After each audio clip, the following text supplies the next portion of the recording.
Hey everybody, happy Thursday. So this week I'm going to discuss, I just ended a 100-day challenge, so I'd like to discuss that today.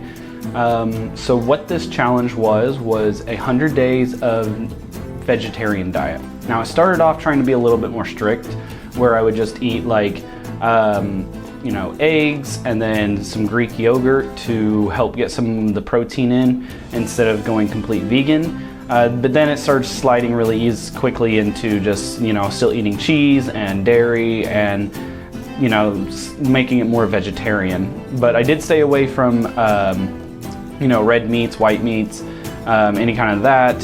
There was maybe about 3 or 4 days where I, slipped, ended up, and I'll discuss the reasons why as this video goes along. But for the most part, made it 100 days, so that's amazing, awesome. So let's, I guess, get into the results. So I'm going to pop up a little bit of the results here. First, we could just see a comparison from the day I started to the day I ended. So the day I started was April 27th, and then I ended on August 4th. So that's just a little over 3 months, which is really, I think, a good time frame of really, getting something into and trying something out and creating a habit.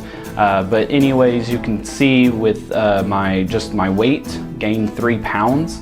The goal was this also was to have a vegetarian diet while also trying to build muscle. So trying to bulk during these 3 months, and I'll get into where it probably didn't work out so well.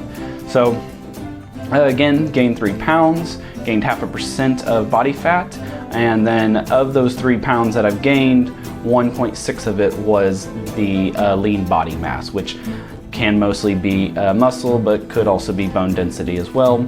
It doesn't really differentiate, at least with the equation that I use. Let's kind of look into the weekly averages. So again, this is about 14 weeks plus 2 days. So that's another good time frame just to look at. Here's each week with each of the numbers, and then I plotted them here in a graph. So I put the weight and the lean body mass in the same graph, and you can tell that there is a slight, there was a good start at the top, kind of dipped a little bit, and then it went back up slowly. It's more prominent in the body fat percentage graph. They are all very, they correlate with each other, because as my weight went down, body fat went down, a little bit of lean body mass went down. However, it didn't always line up, because sometimes whenever the body fat percentage went down, the lean body mass went up and the weight went up. So, there was still, some differences there. Let me talk about how I feel. It was really great to learn to cook with different foods, mainly tofu. Learned a lot of different kind of recipes with that. Tried out different kind of stuff. I know I posted some of it on the feed and Instagram, so you could see the different types of meals that I made. I mean, it wasn't a huge varying amount, but it was pretty good. Negatives about it was probably having, to say no to a lot of people. Like the people I work with like to cook lunch at the restaurant, and I, had to tell them, hey, I don't eat meat right now. So that was also kind of a difficult thing.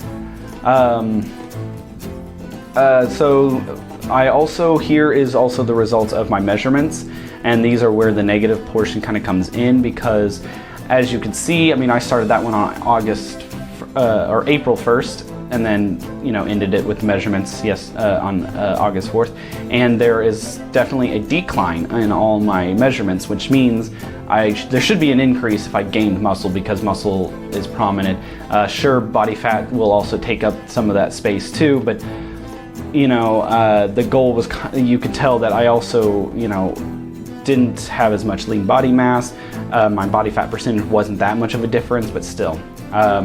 So goals maybe for the next 100 days is going to be cutting, slimming down, moving more. I haven't figured out the exact detail on what the main goal is, but it will be during a cut. So let me know if you have any questions.